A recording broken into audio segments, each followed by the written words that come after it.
ஊறுகாய் பாட்டில்களை வாய் அகன்ற பையில் வரிசையாக வைத்துக் கொண்டிருந்தாள் புனிதா. வாசலில் டாடா சுமோ ஓசைப்படாமல் வந்து நின்றது.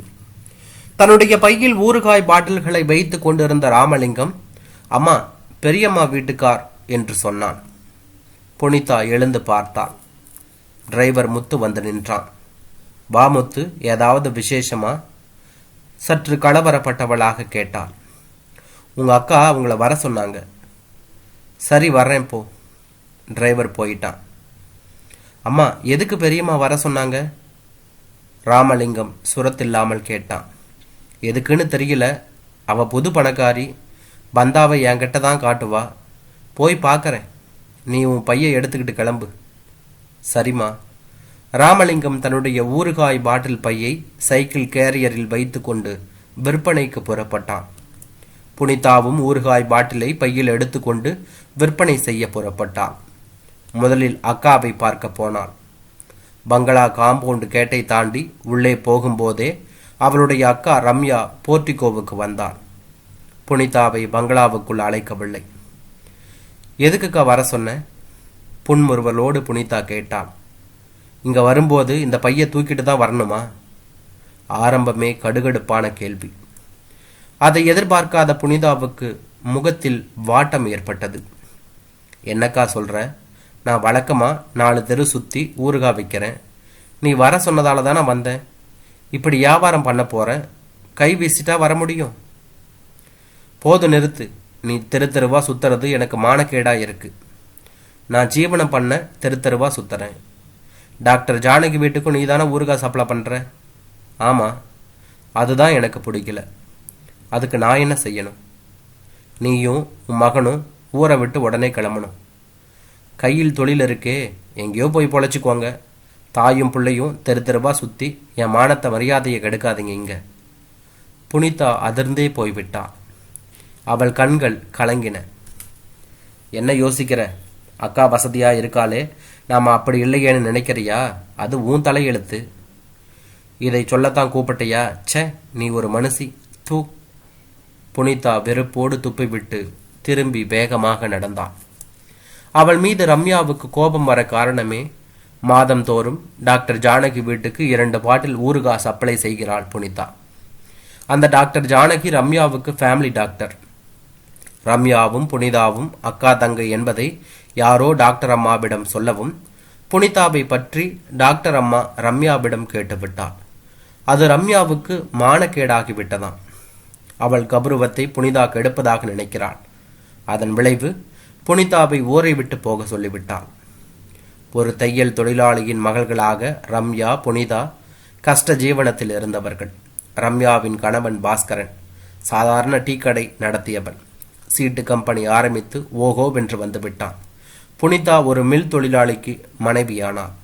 அவனோ அவளுக்கு ஒரு பிள்ளையை தந்துவிட்டு அகால மரணத்தில் போய்விட்டான்.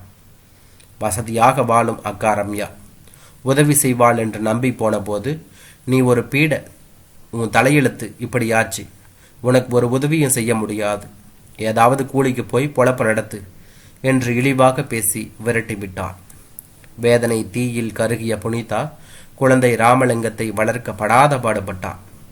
ஜீவனத்துக்காக இன்றைக்கு தாயும் பிள்ளையும் சேர்ந்து ஊறுகாய் வியாபாரம் செய்கிறார்கள். வீடு, வாசல், காசு, பணம் வைத்து வசதியாக வாழ்ந்தால்தான் உறவுகளும் சொந்தங்களும் தேடி வரும். 5க்கும் 10க்கும் தெருவை சுற்றும் புனிதாவை லட்சங்களில் வாழும் ரம்யாவுக்கு கொஞ்சமும் பிடிக்கவில்லை. அவளை குப்பையாக நினைக்கிறான். ரம்யா டாடா சுமோ காரில் போகும்போது வழிகளில் புனிதா ஊறுகாய் பையை தூக்கி கொண்டு அலைவதை பார்த்தால் அலட்சியமாக சிரிப்பாள். ஒரு முறை ஜவுளி கடை தெருவில் ரம்யா நடந்தபோது எதிரே புனிதா வந்தாள். அவளை பார்த்து தூ என்று முனகியபடி துப்பிவிட்டு போனாள். வேதனையோடு புனிதா விலகி நடந்தாள்.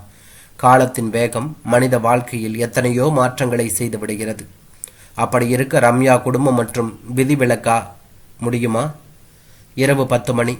தொலைக்காட்சி பெட்டியில் காதலர் ஆடி பாடும் டூயட் பாடலை ரம்யா பார்த்து ரசித்துக் கொண்டிருந்தாள். வெளியில் ஓயாமல் ஹாரன் சப்தம். திடுக்கிட்ட ரம்யா வேகமாக எழுந்து ஜன்னல் வெளியே பார்த்தாள். டாடா சுமோ கேட்டுக்கு வெளியே வந்து தொடர்ந்து ஹாரன் ஓசை எழுப்பியது. ஓடிப்போய் கேட்டை திறந்தாள். வெறென்று வண்டி கிளம்பி போர்ட்டுகோவில் நின்றது. கேட்டை சாத்திவிட்டு ரம்யா வந்தாள். ஏய் எரும மாடு, என்ன பண்ணிக்கிட்டு இருந்த? வண்டி வந்தது உனக்கு தெரியாதா? ரொம்ப கோபமாக கேட்டுக்கொண்டு டிரைவர் சீட்டிலிருந்து இறங்கினான் பாஸ்கரன். ரம்யாவுக்கு அதிர்ச்சி. என்னங்க இன்னைக்கு இப்படி கோபம்? நீங்கள் வண்டியை ஓட்டிக்கிட்டு வந்திருக்கீங்க, டிரைவர் எங்கே போனான்? அவள் கேள்விகளுக்கு பதில் சொல்லாமல் பாஸ்கரன் பங்களாவுக்குள் போனான். ரம்யாவுக்கு குழப்பமாக இருந்தது. அவனை தொடர்ந்து சென்றவள் டிவியை ஆஃப் பண்ணிவிட்டு மறுபடியும் கேட்டாள். காலையில் டிரைவர் வந்தானே, இப்போ ஏன் வரல? இனிமே வரமாட்டான். ஏன்? டிரைவர் வேண்டாம், நானே வண்டி எடுப்பேன். உங்களுக்கு என்ன ஆச்சு? போன மாதம் வீட்டு காவலுக்கு இருந்த வாட்ச்மேனை நிறுத்திட்டீங்க, சமையல்காரியை துரத்திட்டீங்க, இந்த மாதம் டிரைவரை விரட்டிட்டீங்க.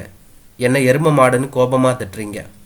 ரம்யா சொல்லி கொண்டு இருக்கும் போதே பாஸ்கரன் உடை மாற்றி கொண்டு சோஃபாவில் உட்கார்ந்தான். வந்து சாப்பிடுங்க. ஆச்சு. ஆச்சா? ஆமாம், ஹோட்டலில் சாப்பிட்டாச்சு. என்னங்க இது, எல்லாமே புதுசாக இருக்கு. இனிமே அப்படிதான். அவன் பக்கத்தில் ரம்யா உட்கார்ந்தான். பாஸ்கரன் எழுந்து படுக்க போனான். அவனுக்கு மூளை கெட்டுவிட்டதா? ஏன் இப்படி இருக்கிறான்? ரம்யாவுக்கு ஒன்றும் விளங்கவில்லை. பாஸ்கரனிடம் போய் கேட்டான். என்னங்க எல்லாமே தலைகீழாக நடக்குது? நான் சீட்டு கம்பெனியை மூடிட்டேன். ஐயோ, என்ன காரியம் பண்ணுனீங்க? ஜனங்க அதிக வட்டிக்கு ஆசைப்பட்டு லட்ச லட்சமாக உங்ககிட்ட பணம் கொடுத்துருக்காங்களே. என்கிட்ட பணம் வாங்கினவனெல்லாம் கம்பெனி லாஸ்ன்னு சொல்லி ஓடிட்டானுங்க. ஊருக்குள்ளே தலை காட்ட முடியாதுங்க. ஊரில் இருந்தால் தானே. என்ன சொல்கிறீங்க? நான் தலைமறைவாக கொஞ்ச நாள் எங்கேயாவது போகணும். நீ உன்னை எப்படியோ காப்பாற்றிக்கோ. ஐயோ, திடீர்னு இப்படி சொல்கிறீங்க. சுனாமி பூகம்பம் எல்லாம் சொல்லிட்டா வருது. அதுக்கு என் நிலைமை அப்படி புரிஞ்சுக்கோ. நம்ம கம்பெனி லாஸ் ஆயிட்டு. இதுக்கு ஏன் கவலைப்படுறீங்க? நம்ம பங்களாவை விற்று சரி செய்வோம். முடியாது. பங்களா ஜப்திக்கு வருது. ரம்யா அதிர்ச்சியில் உறைந்தார். காலையில் பங்களாவை ஜப்தி செய்ய கோர்ட் பிறப்பித்த ஆர்டரை பார்க்க பாஸ்கரன் வீட்டில் இல்லை. தலைமறைவாகிவிட்டான்.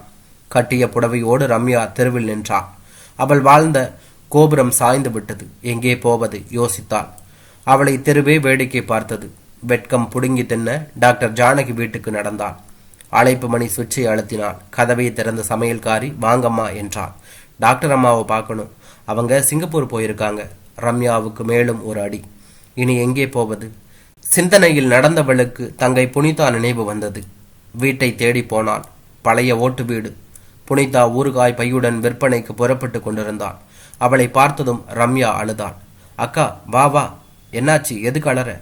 தங்கையின் அன்பான அழைப்பு அவளை வியப்பில் ஆழ்த்தியது. புனிதா பாய் விரித்தாள். சோஃபாவில் உட்கார்ந்து பழக்கப்பட்ட ரம்யாவுக்கு அந்த பாய் வெறுப்பாக இருந்தது. என்ன செய்வது? வழி இல்லாமல் அதில் உட்கார்ந்தாள். தன் குடும்ப நிலைமையை சொன்னாள். புனிதா ஆறுதல் சொன்னாள். அடுத்த நாள் பாஸ்கரன் புகைப்படத்தோடு அவனுடைய சீட்டு கம்பெனி திவாலான செய்தியும் கம்பெனி வாசலில் பாதிக்கப்பட்ட ஜனங்கள் கூடியிருந்த புகைப்படமும் செய்திகளில் வெளிவந்தது பரபரப்பை உண்டாக்கியது. ராமலிங்கம் வாங்கி வந்த செய்தித்தாளை ரம்யாவும் பார்த்தாள். பார்த்தீங்களா பெரியம்மா? நீங்கள் எங்கள் அம்மாவை பார்க்கும்போதெல்லாம் சொல்லுவீங்களே தலையெழுத்தை பற்றி, அதை யாரால மாற்ற முடியும்? ராமலிங்கம் எதுக்காக அதை சொல்லணும்? ரம்யாவுக்கு புரிந்தது. அந்த தலையெழுத்து இப்போது அவளையும் வலுவாக பற்றி கொண்டது. ராமலிங்கத்தின் பேச்சு ரம்யாவுக்கு ஊசி குத்தாக இருந்தது.